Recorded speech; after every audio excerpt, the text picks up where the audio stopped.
Dr. Shalini, how does economics play a role in the developments that we have been seeing, whether it's in Afghanistan or Pakistan? Because clearly the Pakistanis seem to be over-dependent on the Chinese, and it perhaps is not going so well because of the realities of today. So yeah, the economic desperation we see in Pakistan, and if you read the numbers, it is quite alarming, where they're standing 8.9% inflation. They require close to $50.2 billion to meet their requirements in the next 2 years, and about, I think, 70%. And then the liabilities stand at around rupees 50 trillion or something. Right. And about 70% of these liabilities have been, increased during Imran Khan's tenure. So there are deeper issues in the economy, and they have negotiated an agreement with the IMF. A staff member agreement has been negotiated, but they do need the money. Now, Saudi Arabia has offered them the money, but that's the kind of money, the terms and conditions which come with it, that whenever Saudis want the money back in 72 hours notice, they will have to give. So it's like money in the bank there, but obviously they can't use it. Right. Now, the Chinese did provide some relief. Last year, we saw that they bailed out and gave them the money to get out, get rid of the Saudi debt. But I don't think the Chinese are going to be bailing out repeatedly. So ultimately, it will be an increasing reliance for Pakistan on the United States. That's very, very clear to even Pakistan, that whatever they might say, they might keep rejoicing their victory and strategic depth in Afghanistan they managed to attain, but at the end of the day, they need to put their own house in order.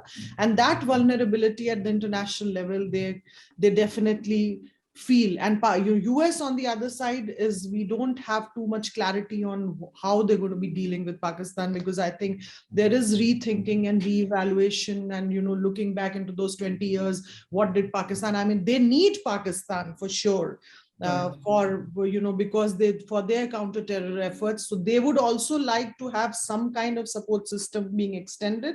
But Pakistan's reliance and its effort to build up its political and economic relationship with the United States will be there. But it also realizes that there is a growing partnership of US and India, and so it needs to look for options. So Chinese, they can't definitely that's an indispensable alliance, I feel, for both of them. There are issues in the whole relationship. There are challenges, like we are seeing. There are protests going on in Gwadar right now over multiple issues. The fishing licenses have been given to the Chinese. There is energy crisis. There is drinking water disappearance.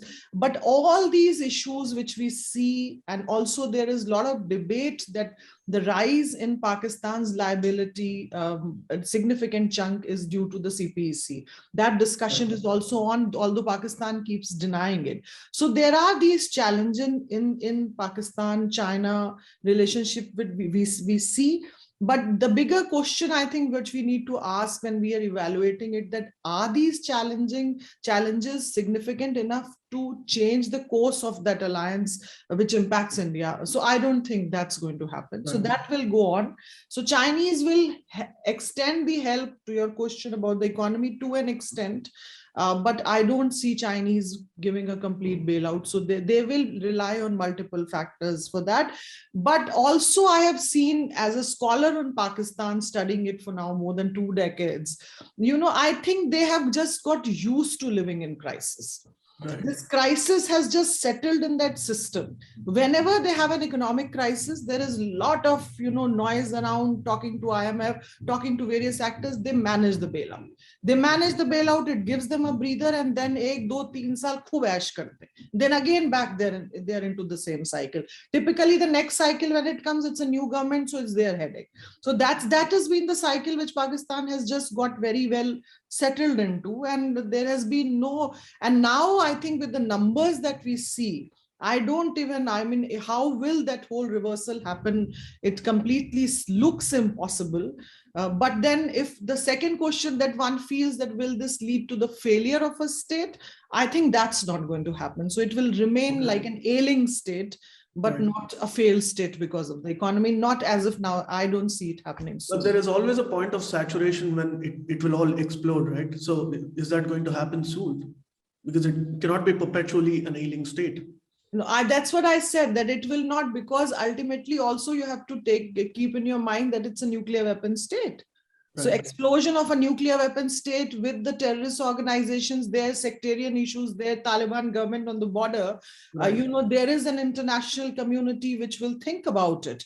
And there is a lot of debate in United States when the Taliban took over Afghanistan, multiple testimonies which were, there, and discussions in the Senate were also about the fact that it's a nuclear weapon state and who's going to be responsible for that, and how does one look at the security of that arsenal. So that nuclear weapons, definitely what Pakistan always has, in their mind, that they will ultimately guard their sovereignty. It is something which will come to their rescue in terms of not allowing the state to collapse. Please remember to subscribe to us and switch on the notifications for this channel. For our other social media links, more content, and to support our work, please visit citti.net. Dhanyavad. Namaskar.